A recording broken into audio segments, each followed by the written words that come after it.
ঘটনার যে আমি সংবাদ মোবাইলের মাধ্যমে সংবাদ পাইয়া আমি আশুলিয়া থানা থেকে 2 কিলোমিটার পশ্চিম দিকে কাইচাবাড়ি নামক স্থান থেকে আহত অবস্থায় আমার বাইকে উদ্ধার করে নিয়ে আমি টাঙ্গাইলে চলে যাই।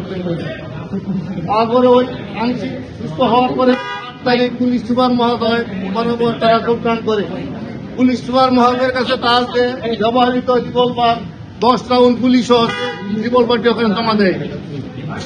জমা দেওয়ার পরে ওনাকে নবাবগঞ্জ থানা ওনাদের চাপতে রাখে।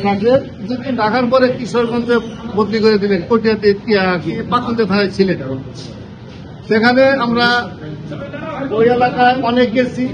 যাওয়ার পরে আসলে দেখা যাইতেছে যে প্রকৃতপক্ষে যে অপরাধী এএসআই মনিরুল ইসলাম সে সাক্ষী দিয়ে গেছে, অথচ ওলি তার ডাকি দিয়েছে। কনস্টেবল জুয়েল নামে যে কনস্টেবল আছে আমার ভাই ঘটনাস্থলে ছিল না। আমরা এখানে ন্যায় বিচার পাই নাই। তদন্তকারী কর্মকর্তা জানালাম সাহেব উনি প্রকৃতপক্ষে অপরাধী যে তাদের কারণ করে যারা নির্দোষ মানুষ তাদেরকে এই মামলায় চার্জশিট দিয়েছে এবং সেই মামলা তাদেরকে সাজা দিয়েছে। আমরা আপনাদের মাধ্যমে দেশবাসীর কাছে এই জিনিসে জানাতে চাই যে আমরা ন্যায় বিচার পাই নাই।